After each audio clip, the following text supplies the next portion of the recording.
Radio Universidad de Santiago presenta Música y Política, una invitación a entender el contexto histórico y social de la música. Conduce el sociólogo Alberto Mayol.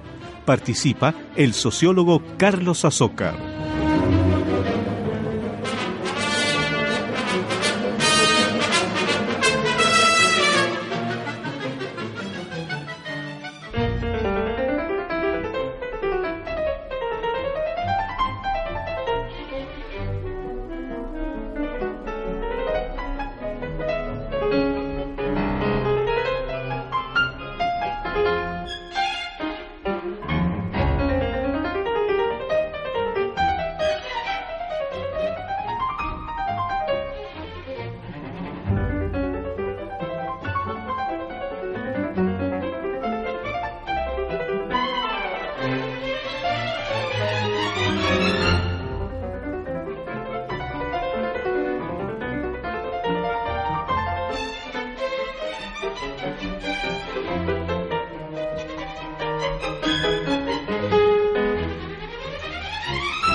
Muy buenas tardes, nuevamente aquí, intentando llevarles a ustedes un poco de ¿qué? ¿De qué será lo que llevamos, Carlos? Hoy día llevamos un poco Carlos de Azócar.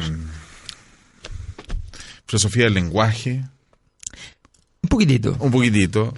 La familia rica que más ha aportado en la historia. De la familia más culta y rica. Esto queremos decirlo con toda claridad. No siempre los ricos son un aporte a la sociedad. Generalmente muy por el contrario. Más bien son un costo, un lastre. No nos engañemos, esa es la verdad del asunto.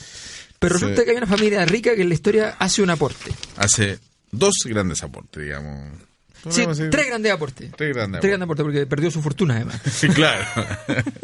Pero ahí uno podría decir si fue un aporte o no fue un aporte. Depende de qué lado uno esté.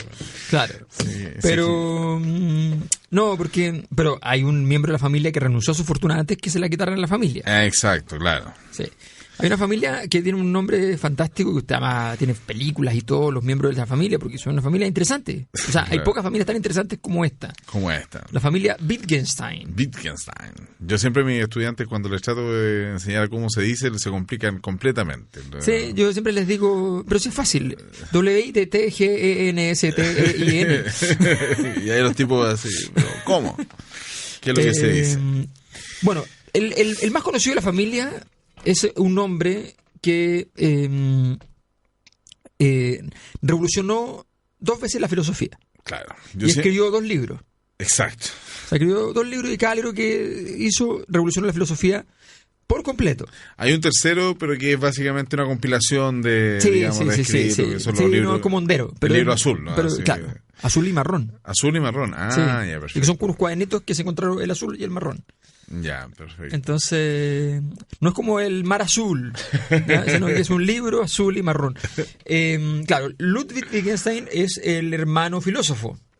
Y que yo siempre el filósofo. Siempre lo comparo con esta frase esta frase que se le atribuye finalmente a Miles Davis. Y hago de hecho la comparación, o sea, cuando le preguntan ¿y usted qué hace acá en una fiesta de rico? Él dice, bueno, hay gente que dice que yo he revolucionado 5 o 6 veces la historia del jazz. Bueno, este caballero le pasó lo mismo, y la gracia justamente de los grandes, digamos, de estos absoluta y totalmente descollantes seres que se meten en una determinada disciplina, en una determinada área, es que finalmente no solamente revolucionan la misma área, sino que se revolucionan aquello que ya habían revolucionado. Y este es el caso particular el caso de Ludwig. Exacto. Pero nosotros vamos a hablar fundamentalmente, pero primero igual vamos a hablar de Ludwig porque es demasiado interesante, de Paul, Paul. que es lo que corresponde, porque todo le va a decir Paul, pero es un anglicismo inadecuado. Exacto. Porque los pobres son austriacos y por tanto hablan alemán.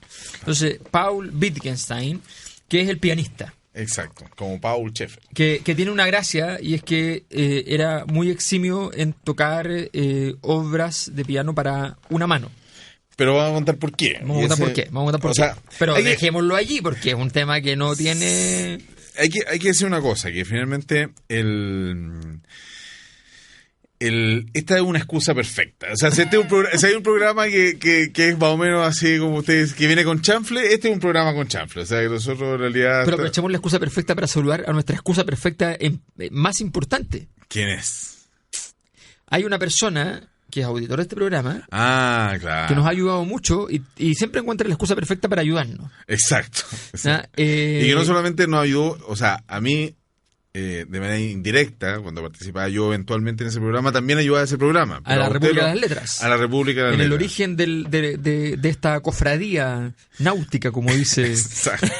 En este viaje. Bueno, efectivamente hay un señor médico, se llama Cristian Oteiza. ¿De la ciudad de Chillán? Que vive en Chillán, aunque no es oriundo de Chillán. Perfecto.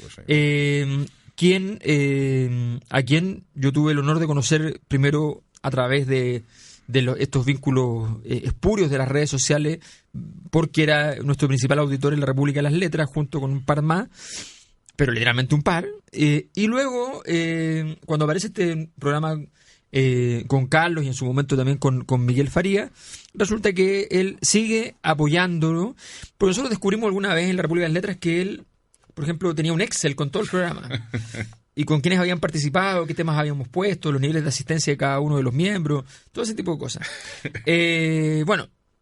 Para esto, al menos no sé si tiene un Excel, pero de todas maneras lo que sí tiene es el archivo de todos los programas. En YouTube. Y lo más interesante es que se lo han bajado muchas veces. Se lo han bajado después y él lo vuelve a subir. ¿Y se lo han bajado por qué? Básicamente por violación de derechos de autor. Señores que defienden los derechos de autor, no lo estamos riendo de ustedes. Pero señores que defienden los derechos de autor, no hay nada más importante que en los derechos de autor que el autor sea venerado, reconocido, tratado con detalle. Pregúntenle a los señores de la moral de Chaya. Exacto. Por ejemplo, oye, entonces, saludando a Cristiano Oteiza desde acá. Usted ya no solamente lo saludó, llegó y lo homenajeó. Sí. El homenaje, un mínimo homenaje de todo lo que ha hecho por este. Es que yo cuando jugaba fútbol era el especialista de los tiros libres. Perfecto. Los tiros libres eran con mucho chanfle. Entonces era el Roberto Carlos, pero no por los amigos, porque no es que tenga muchos amigos. Entonces, en este escenario, en este contexto, es que estamos con los hermanitos Wittgenstein. Para que tengamos una idea, para la gente que no conoce a Ludwig, que es el más conocido, yo tengo una polera para mi hijo con el rostro de Ludwig Wittgenstein. Así que mi hijo sabe quién es, pero no sabe lo que significa, que es un tema interesante para hablar de Wittgenstein. Pero resulta que el Ludwig Wittgenstein fue un filósofo que en realidad en origen era ingeniero aeronáutico. Exacto. Varias de las cosas que tienen las alitas de los aviones hoy día, son cositas que hizo Ludwig. Sí, yo pensé que no había sido No, tan... se ejerció. Sí, yo sabía que se había ido a Inglaterra, justamente a Manchester específicamente, claro, a estudiar, pero no sabía que había hecho también aporte en la aeronáutica.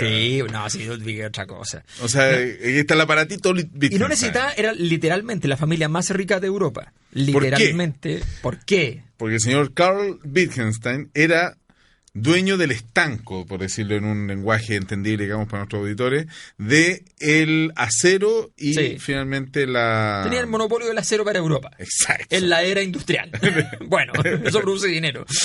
Claro, en el imperio austrohúngaro él estaba ahí, el medio de todo el centro de la maquinaria. Y además que Austria está muy bien ubicado para esos fines. Exacto. En términos de posición geopolítica claro, es fantástico. Entonces, familia ultramillonaria, mecenas de varios artistas. Exacto. Mecenas de varios artistas. Rodin, por ejemplo, recibía cada tanto un cheque que no sabía de quién venía.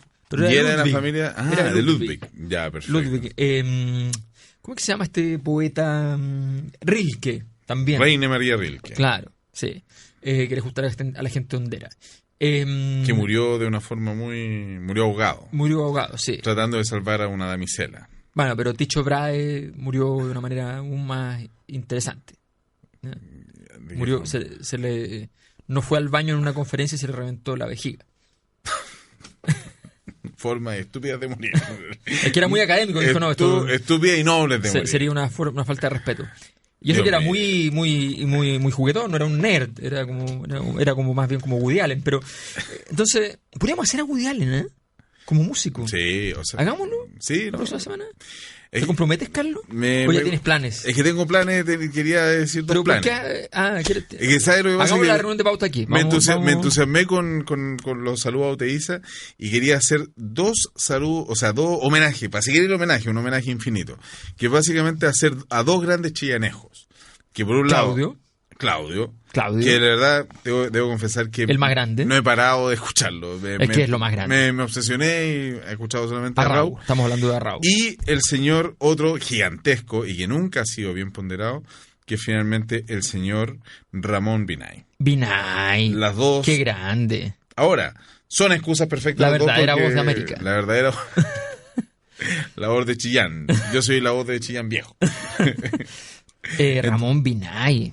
Sí, entonces quedan dos deudas, yo creo que... Y además, bueno... ¿Cómo salieron esos dos portentos? No solo de este país. De este país, sino que de la música completa. Algunos dicen Ramón Binay el mejor intérprete de Otelo. Sí, se suele decir. Otelo de Verdi. Sí. Entonces realmente uno debe decir, ¿cómo no vamos a poder dedicarle algún programa a estos dos tipos? Y negociamos, además, bueno, hay que negociarlo. Hagamos a Raúl, Woody Allen y Binay. Entonces ya sabe la gente cómo se viene ya lo sabe. Bueno, en la ruta. Volvamos a Ludwig, porque quería contar entonces Ludwig, que era este hijo, era una familia de suicidas, una familia de suicidas, varios se suicidaron, qué sé yo. Eran 9 hermanos. Y 2 se mataron. 3. Hay uno que está ahí viéndose si es que se mató o no se mató. Cuando Ludwig llega a Inglaterra, en la escena intelectual inglesa había un gran nombre. El más hondero, talentoso, increíble de los filósofos. Filósofo que venía de la matemática, de la filosofía lógica, exacto, pero que también era literato, escribía excelentes novelas. Bertrand Russell. Exacto. El dios de Cambridge. Y llega entonces Ludwig, jovencito, y le dice, mire, yo vengo aquí a hacer filosofía, y básicamente he leído a todos los filósofos y creo que están todos equivocados. Todos, sí, incluyendo a Kant, a Hegel, sí, todos, pero gravemente equivocados. Entonces tiene un argumento, no lo vamos a entrar en el argumento porque es demasiado precioso y requiere mucho tiempo. Entonces tengo un argumento muy limpio y hace un texto, decide escribir un textito corto, ¿ya? En medio de ese escenario, el señor es convocado, como todos la gente en la época, porque no había discriminaciones de clase para ello, a la guerra. Exacto. Él no era la persona más adecuada para la guerra. Era el menor de 9 hermanos. El menor de 9 hermanos, muy intelectual, más bien debilucho, ¿ya? Y con una cierta, que él confiesa, una cierta obsesión sexual, ¿ya? De hecho, sus diarios en la guerra están llenos de relatos del mismo, de masturbaciones y qué sé yo, claro, que está muy nervioso. Hasta ese momento estaba en un closet bastante grande. Él tenía un amor que era otro muchacho, él era insigne homosexual en Cambridge, junto a Keynes, que también. Exacto. De hecho, se dice que tuvieron un affair. Pero hay una teoría más interesante aún. ¿Que tuvieron hijos? No. Muy inteligentes. No, justamente porque Keynes era homosexual. Hay algunos, digamos, economistas neoclásicos que dicen, por eso él nunca pensó en el futuro. Pensaba solamente en el presente. No. Bueno, si usted no sabe... Porque hay una frase famosa de Keynes que dice, porque cuando se le hablaba de que la economía se regula en el largo plazo, él contestaba, en el largo plazo estamos todos muertos. Exacto. En relación a que los economistas clásicos y neoclásicos siempre estaban diciendo no hay que intervenir la economía, que hay que dejar que el mercado se autorregule. Y eso se demora en regularse, entonces le decían, bueno, pero se regulará en algún momento. Claro. Entonces en el largo plazo estamos todos muertos, decía él. Bueno, entonces este señor Ludwig Wittgenstein efectivamente va y llega un día donde Russell le dice, mire, yo voy a revolucionar la filosofía con este librito. Aquí está. De vuelta de la guerra. Claro, de la guerra. Y lo había escrito entre medio de la guerra. En la guerra misma. Entre medio de las trincheras. Sí, en las trincheras lo estaba escribiendo, tal cual. Como saben, junto con el diario de vida, porque de pelear así mucho no hizo, pero estuvo en la trinchera y le llegaban las bombas, o sea, estaban los bombazos ahí, o sea, era la guerra como era la guerra, ¿ya? Y la Primera Guerra Mundial, que hay que decirlo que es una guerra mucho más cruenta, porque la tecnología, digamos, de la guerra, como fue avanzando, de alguna manera ha ido finalmente haciendo por lo menos un poco más higiénica las muertes. Hay un relato de las guerras que dice una cosa muy sencilla, dice, en el campo de batalla no existen los animales, solo existen unas ratas inmensas que están mirándote, esperando, porque saben que te vas a morir luego, para comerte. O sea, wow. Relatos reales de las guerras. Bueno, entonces Ludwig ya vuelve y le dice, este es mi libro, aquí está el mimio, va a publicarse, pero yo con este libro me retiro. ¿Pero cómo? Si eres un joven. Sí, pero me retiro. ¿Pero por qué te vas a retirar? Es que con esto se acabó la filosofía, están todas las respuestas. Permiso, me voy. Y se lo deja. El libro era una genialidad, efectivamente. Bertrand Russell lo prologa. Tiene solamente cita a cuatro autores, ya no cita a nadie más porque no valen la pena, casi todos son matemáticos, o Russell, para que lo prologara. Y luego este tipo se retira. Y se va a hacer clases a Austria, en un barrio pobre de matemática, se va a ser diseñador de interiores en la alta burguesía europea. Fue jardinero en un monasterio. En un monasterio, se dedica a muchas cosas diversas porque él ya estaba retirado de la filosofía, porque la filosofía había terminado con él. No con él como persona. Él había terminado con la filosofía. Claro. ¿Ya? Hasta ahí llega la filosofía. Y termina con esa célebre, ese parágrafo, que es finalmente de aquello de lo cual no se puede hablar, mejor callar. Es mejor callar. Y él fue consecuente justamente con esta máxima, finalmente claro, calla. Porque además este tipo era místico, entonces tenía la idea de que había efectivamente una dimensión luminosa a la cual no se podía acceder y de la cual no se podía hablar, por tanto. Entonces, un personaje increíble que además estaba al borde del suicidio permanentemente, a tal punto que iba a ver a Russell a las 11 o 12 de la noche a su casa, cosa que en Inglaterra es muy, muy feo. Así, espantosamente feo. Y llegaba y Russell le abría la puerta y decía, ya, bueno, había este tipo que se está a punto de suicidar, y le servía un café y conversaban un rato, hasta que lograba que se fuera y no se suicidara una vez más. Como 3 de su hermano, digamos. Como 3 de su hermano. Entonces el tipo finalmente estaba en todo esto, hasta que años después se levanta un día y dice, es que tengo que escribir un libro y yo estaba equivocado. Chan, chan. Y escribe otro libro, el primero se llama Tractatus Filosófico, y el segundo se llama Investigaciones Filosóficas, o sea, de tratado a investigaciones. Eso es todo. Más largo, totalmente distinto, fundamento del posmodernismo. Fundamento del giro lingüístico. Es que ahí hay un tema que se ha instalado mucho, que el giro lingüístico se produce en los dos. En los dos, el primero el giro lingüístico en el sentido de claro, y el segundo es el otro pragmático. Giro, claro. Entonces Ludwig se transforma en la única estrella que con 2 libros revolucionó 2 veces cualquier disciplina. Claro. Eso es Ludwig. Pero estaba Paul, que era el otro hermano talentoso. Exacto. Pianista. Y que lo interesante es que también fue la guerra. También fue la guerra. Y le fue peor.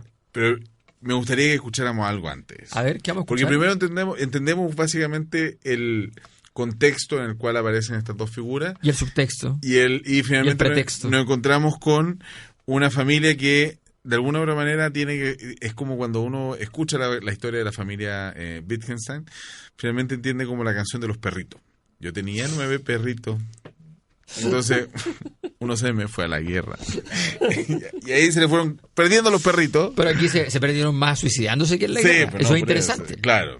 Es interesante. Pero hay algunos que incluso se suicidaron en la guerra. En la guerra. Sí. O sea, por ejemplo, está el caso específico, lo tenía anotadito por acá.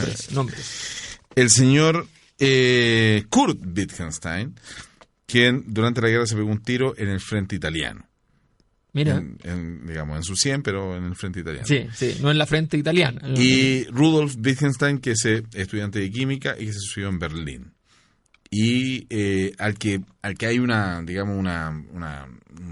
debate con respecto a si fue suicidio o no fue suicidio, fue justamente Hans Wittgenstein, que probablemente se suicidó por ahogamiento, pero en Estados Unidos. Entonces ahí hay unas dudas con respecto a si es que efectivamente se ahogó o si se suicidó. O si finalmente se tiró y se ahogó. Ya, ahí estaba Ludwig a punto del suicidio, estaban todos un poco en eso. Pero Paul ya vamos a contar la historia y me gustaría que escucháramos una de las tantas sinfonías o de piezas musicales que se le hicieron.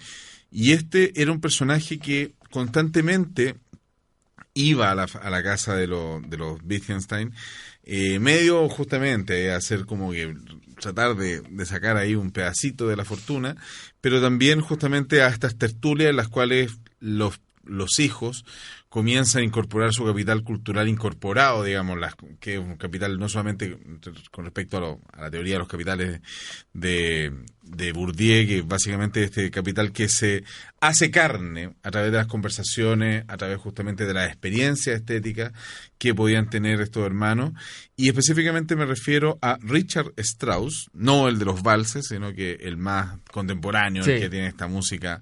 Por ejemplo, tiene la ópera Electra, que es sumamente, digamos, revolucionaria en términos de las sonoridades. La fuimos a ver juntos alguna vez, ¿no? Justamente, por eso. Estuvimos allí. Estuvimos allí en el Teatro Carabinero. En el Teatro Carabinero. Sí. Con un montaje bastante particular. Después del terremoto. Exactamente. Y este es la Sinfonía Doméstica. Justamente a partir de un espacio doméstico en el cual se generaron muchas cosas. Qué interesante, es como sinfonía doméstica. Exactamente. Hay mucho que decir de lo doméstico, pero no, lo vamos a ver después. ¿Escuchémosla primero? Escuchemos acá, Richard en música Strauss, política. E iba a ver a los Wittgenstein. Iba a ver a los Wittgenstein y le compuso eso para Paul. Esto le compuso para Paul. Bueno, unas lucas, digamos. Seguro. Eso lo vamos a ir bien. Acá, en música y política.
Y estamos de vuelta. Estamos de vuelta justamente acá en música política. Richard Strauss. El hijo. No, porque Richard, son tres. O sea, hay dos que no tienen, hay dos que son padre e hijo y son los de los vals. Los vals. fomedad increíble. No, pero un momento. No, a mí la verdad es que no me gusta. Me gusta. Pero un momento. A ver, momento. Defienda al No, valse. pero o sea, además no son valses, los valsecitos son a veces un poquito poca cosa, es verdad, pero estos tienen una instrumentación y qué sé yo, que de repente consiguen que estén en el borde de la marcha cuando no son marchas. Es que ¿sabe cuál es el problema? ¿Cuál es el problema? Andrés Río. Ah, bueno, pero ese es otro problema. ¿Pero por qué escuchas a Strauss por a través de Andrés No, Ríos? pero es que finalmente, es Strauss, a eso es Strauss. Pero en cambio este otro Strauss es este Strauss, ese sí. Levi Strauss. Claro, no, este Strauss sí, pues, o sea, este Strauss es un tipo interesante, pues, ¿me entiendes? Entonces, los otros son música para señora. Con todo el respeto que me refiero a la señora. Pero ¿qué es lo que usa Kubrick, te pregunto yo? No sé si ocupa, habría que revisarlo, pero no creo que no es Strauss, o por lo menos de esos dos comerciantes de la música. Comerciantes de la música, pues está lleno de comerciantes de la música. Bueno, este por lo menos iba y hablaba con los... ¿Cuántos comerciantes de la música conoces? A ver. No, cantidad, pero... ¿Cuál es el más comerciante de la historia de la música? El más comerciante... Hay uno que era más bien más que compositor, o sea, hay dos. Porque uno es el señor, finalmente, que le encantaba la comida también. Rossini. El señor Giacomo. No, Giacomo Rossini, no. El señor Rossini, de hecho, agarraba, pegaba, después cambiaba, daba vuelta lo que importaba era el público. No, y lo que importaba era producir. Entonces tenía que estar constantemente. Y además los canelones Rossini, que son justamente también uno de los platos que él generó. Pero, ¿sabes quién era? Joaquino Antonio Rossini. ¿Pero quién era medio estafador, de hecho? Ya. El señor Wagner. De hecho, él de repente llegaba y debía plata, le pagaban adelanto, después se iba, no hacía los encargos que le habían dicho. Hay una cantidad de historias con respecto a las finanzas desastrosas de Wagner. Es que alguien como Wagner tenía una vida wagneriana también. No, sí, pero es otra cosa. No, está bien. En su caso es como Francis Ford Coppola, que hacía lo mismo. Pero... Claro, de hecho, o sea, no tenía específicamente una visión de comerciante, sino que un despilfarro. Sí. Básicamente. Bueno, pero volvamos a Paul. Y básicamente aquí hay una cuestión bien particular, porque y aquí me gustaría que pudiéramos hablar específicamente del contexto político en el cual pierde el brazo, que de alguna manera es una anécdota dentro de todas las cosas que pasaron. ¿Pero cómo es una anécdota? En la Primera Guerra Mundial. No, una anécdota. En la macrohistoria, pues, profesor, en la macrohistoria. Pero, ¿por qué? O sea, ya una anécdota que Cervantes no tenga un brazo. Pero... Y que podía escribir igual con una manita. En una guerra interesante esa en todo caso. Una guerra interesante. La guerra de Lepanto, ¿no? La batalla de Lepanto, una guerra muy rara. En Chipre. ¿En Chipre? ¿Acá? En Chipre. No, no en el restaurante del barrio Las Tardes. En Chipre. No, ve que de repente cuando a Chile le dicen así que está tan en realidad Chipre. Chipre es un país. ¿Qué es Chile? Chipre. Ese. Bueno, entonces... No, pero a mí lo que me gustaría entender básicamente, ¿por qué este caballero andaba defendiendo a los polacos de los rusos? ¿Cómo es que se desarrolla? O sea, podríamos darle a nuestros auditores cierto contexto, porque la Primera Guerra Mundial es una guerra en la cual, de alguna manera, la Segunda Guerra Mundial ha como opacado el desarrollo de la Primera Guerra Mundial, porque es otro reordenamiento justamente de lo que viene a ser básicamente la descolonización. Uh-huh. Y ese de alguna manera el contexto general en el cual se reordenan las potencias alemanas y en las cuales básicamente Alemania tiene un rol fundamental. Nuevamente, lo primero que se ocupa en toda esta guerra es Polonia. ¿Qué vamos a hacer? Ocupamos Polonia. De hecho, se divide rápidamente en tres. La parte austrohúngara, el imperio alemán y el imperio ruso. Claro, y en esa defensa... Y entonces hubo muchas guerras. Y en esa defensa es justamente que el señor Wittgenstein... No defiende a Polonia de los rusos. Sino que en realidad está a Alemania. Claro, exactamente. Defiende a Alemania. Y en ese momento es cuando justamente pierde a manos de los rusos justamente el brazo este señor Paul. Y resulta el brazo derecho, y que, como decía el profesor, en un pianista esto sí que es fundamental. Y en ese sentido es interesante cómo, de alguna u otra manera, este caballero se reconvierte. Y aquí hay una cuestión como bien particular y yo creo que es bueno desmitificar, porque finalmente la forma en la cual él comienza a seguir desarrollándose es básicamente, teniendo mucho dinero, comienza a generar una serie de encargos. Y acá hay una cuestión que es como, no es que finalmente todos y cada uno de los compositores que comienza a contratar este caballero sean sean colaboraciones amistosas, sino que también hay una cuestión un poco comercial en términos de que a este caballero, que era un pianista bastante ya,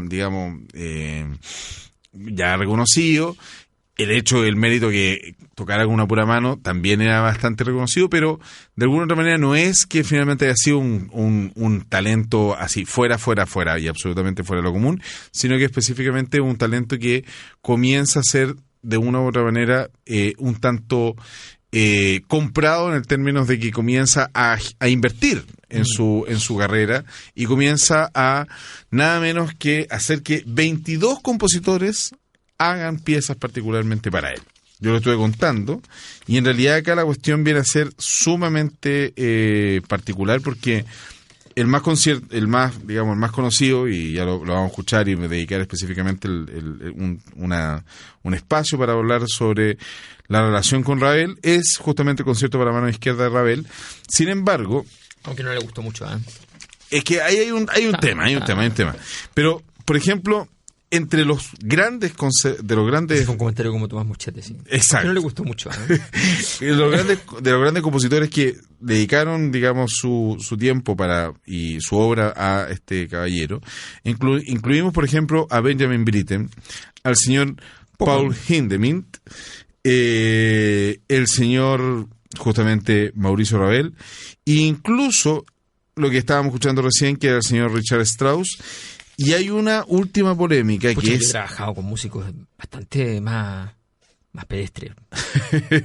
El señor Prokofiev. Mira, qué grande que es Prokofiev. Y ahí también hay un tema que vamos a abordar al final del programa. ¿Hay un tema ahí con Prokofiev? Sí, pues sí, hay un tema. Sí, por eso el caballero funcionaba como cliente. Y ese es un tema que creo que es importante como reflexionar, porque... De alguna u otra manera, y acá, siguiendo la idea estaba contratando a un músico, me le hicieron una obra para él. Pues. La teoría de los capitales.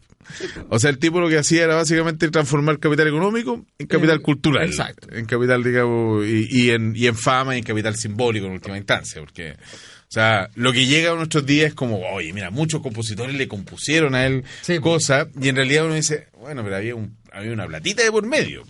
Entonces ahí el asunto, de alguna u otra manera, baja un poco la idea de que...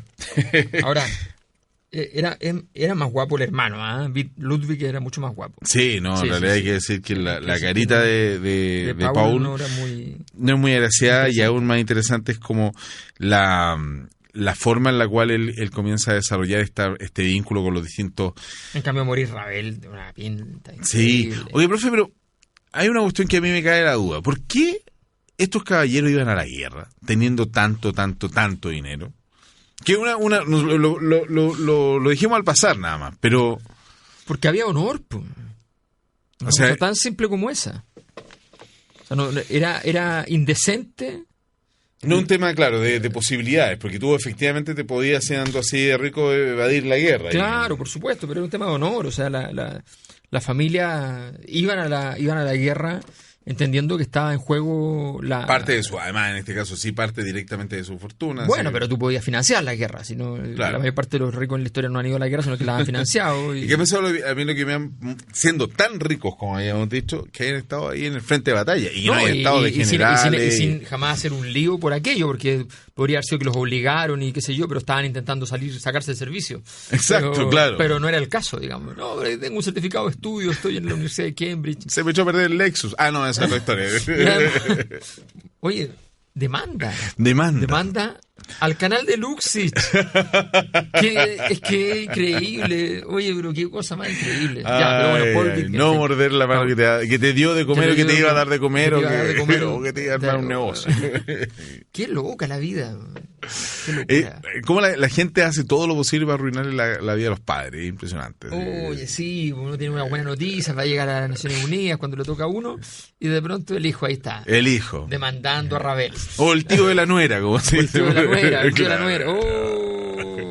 Ahora, hay una maldad cuando reflotan eso, si aparece el mojoncito así. Sí, hay son maldades. Hay una doble bueno, intención. Pero escuchemos algo de Paul con Maurice Ravel y hablamos de lo de Ravel. Escuchemos por lo menos un extracto, digamos, el comienzo, que realmente es muy impresionante este concierto, y puedes después hablar justamente de todas las implicancias y vericuetos que tuvo esta relación justamente. ¿Música de comerciales con Maurice Ravel? No, aquí es terrible porque yo siempre cuando le paso Wittgenstein y hago esta referencia justamente a mis estudiantes, trato de que se acuerden de Ravel y que de alguna u otra manera esto les resuena. A ver, trata de recordarnos por favor a Ravel. No, lo hago siempre en clase y siempre sale un desastre. Pero por favor, ¿cómo te va a salir mal si es una cosa muy sencilla?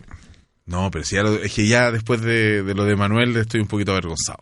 Sí, te salió muy mal, pero por eso, reivindícate. Pues, no, tengo que tener otro espacio para reivindicarme. ¿Otro espacio? Sí, también es cosa de los artistas, de poner el asunto. Es insoportable los artistas, sí, está bien. Okay, mejor escuchemos a Paul Wittgenstein, pero tocando a Maurice Ravel. Eso es lo que quería decir, que encontramos una grabación estrictamente de Paul. Como corresponde. Muy bien. Si usted escucha más o menos mal el asunto es porque, bueno... lo escuchamos y lo encontramos nosotros. En el archivo en Alemania, exacto. No en YouTube. Mandamos ahí a un par de ayudantes para que pudieran hacer eso. A Castañeda. Un saludo para Francisco Castañeda. Castañeda fue a Alemania. Aquí estamos, en Música y Política.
Nos quedan 8 minutos, así que tenemos que hacer... No, más las canciones, no, así que tenemos un ratito. Pero Ravel, a ver... La relación es bastante compleja porque finalmente cuando componen, o sea, le componen, insisto, le encargan a Ravel este concierto que le quedó bastante bueno.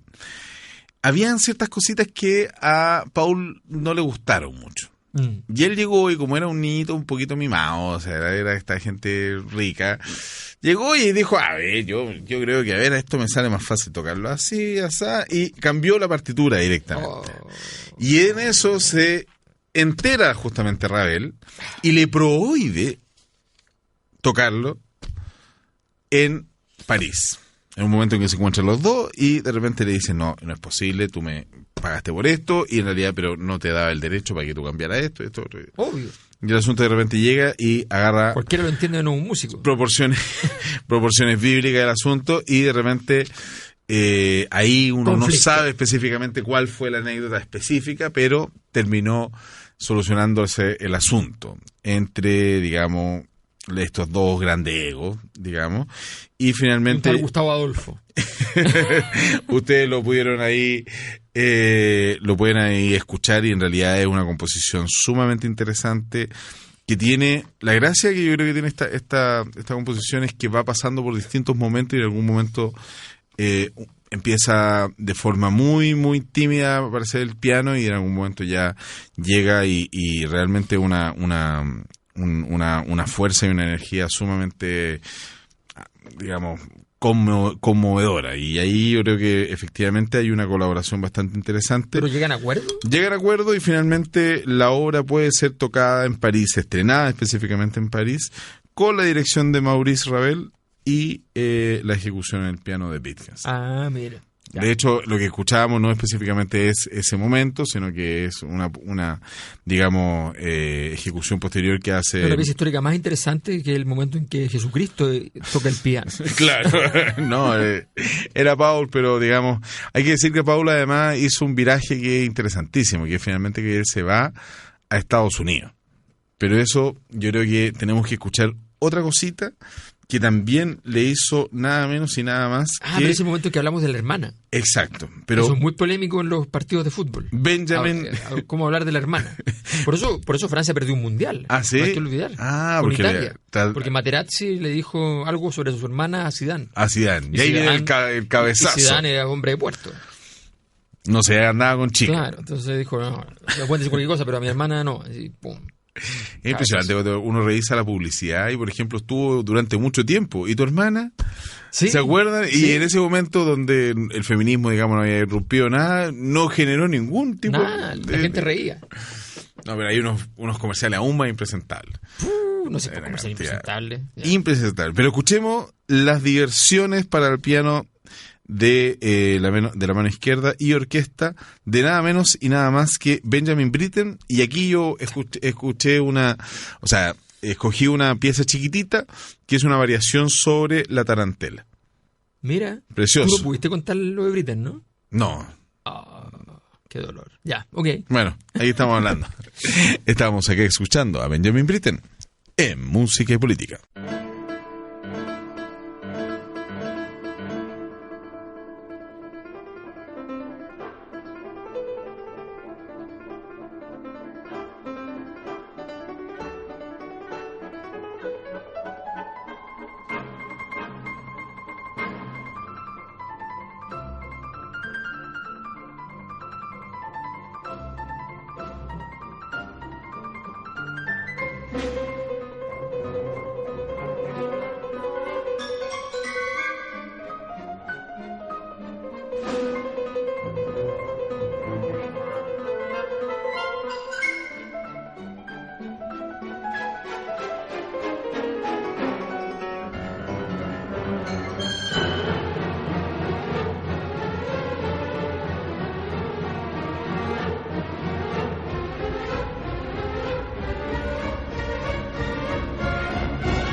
Bueno, estábamos escuchando a Paul con Britten. Claro, o sea, esta composición es para Paul, pero no es Paul Pero no es Paul tocando. No, porque ya Paul no lo grabó esta. No. Oye, pero después, ¿qué pasa con la hermana? A ver.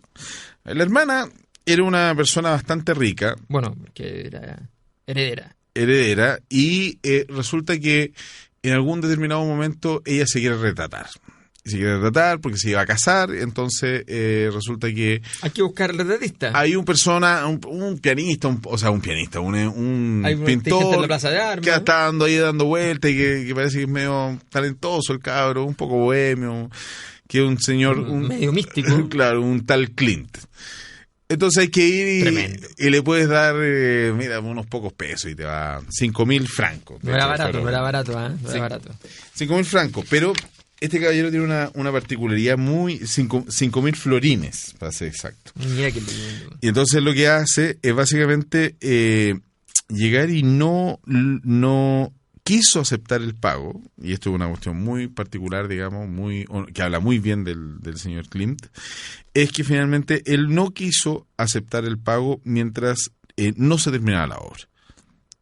El problema es que cuando termina la obra, a la señora Margaret que pensaba que esto era realismo.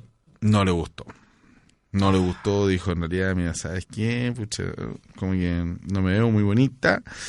Y la verdad es que... Le dijo, ¿usted sabe con quién se metió para hacer esto? Es decir, o sea, soy Klimt. Claro, exactamente.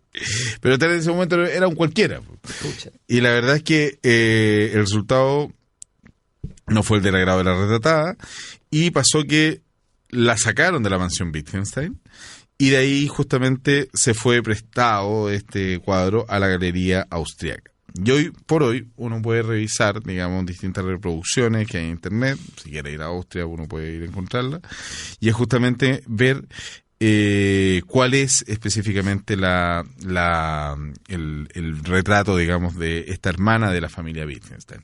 Pero hay una anécdota aún más interesante y aún más política. Pero no hubo una aventura entre ambos, ¿no? No, si pobre era un poquito, digamos, no muy agraciado y un poco marginal, hay que decirlo a la altura. Este cuadro es conocido, pues. Sí, pues no, sí, sumamente conocido. Pero este cuadro, Margaret, claro, no. Pero hay una cuestión aún más interesante, y es que finalmente...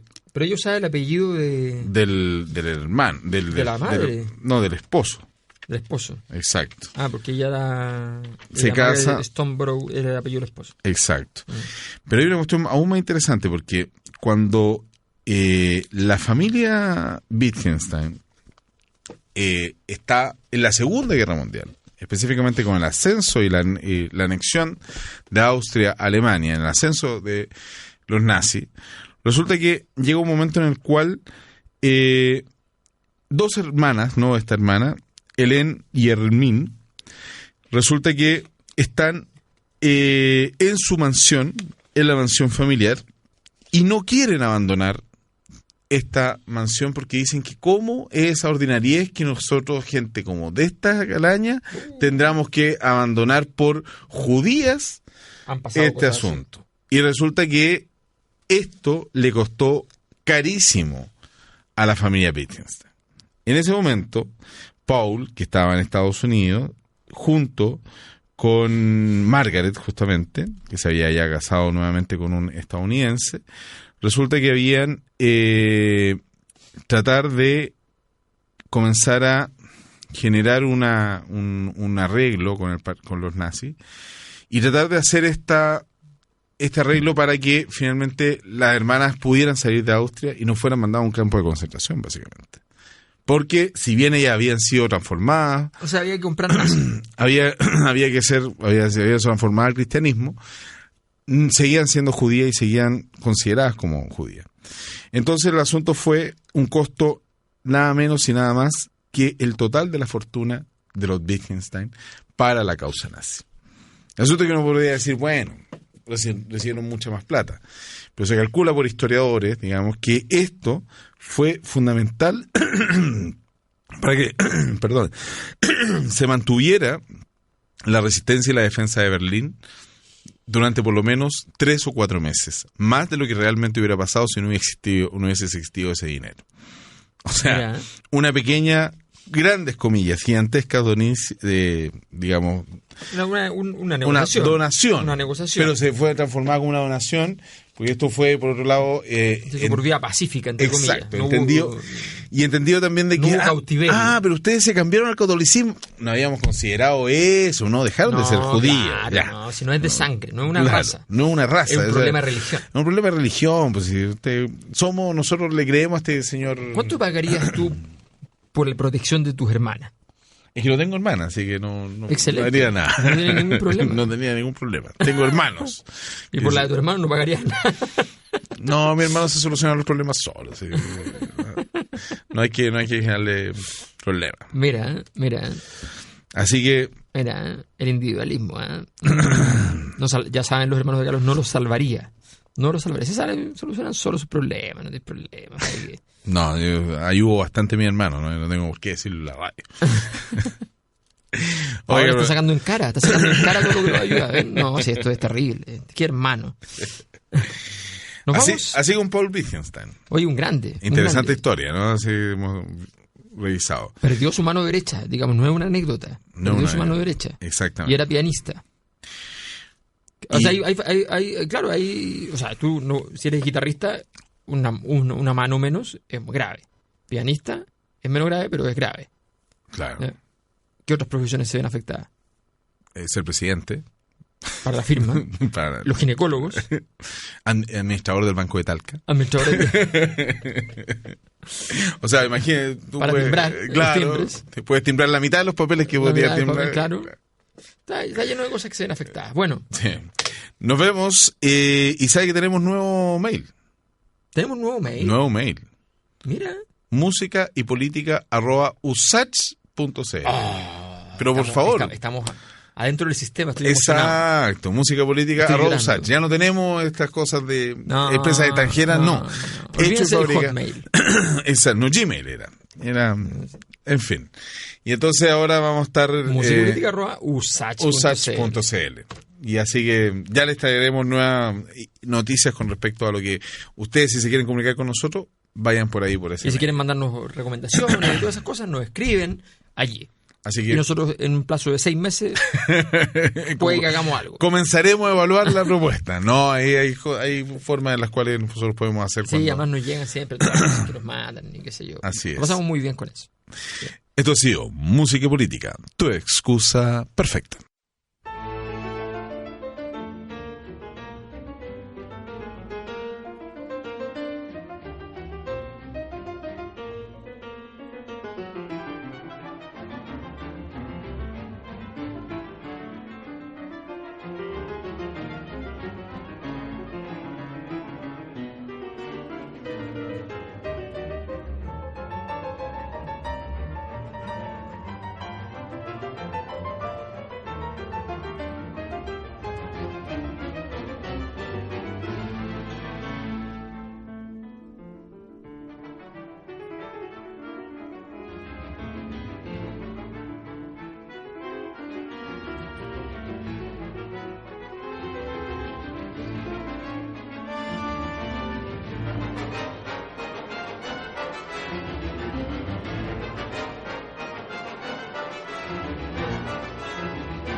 Música y Política regresa el próximo jueves a las 20 horas. La invitación de Radio Universidad de Santiago para entender el contexto histórico y social de la música. Alberto Mayol y Carlos Azócar te esperan la próxima semana.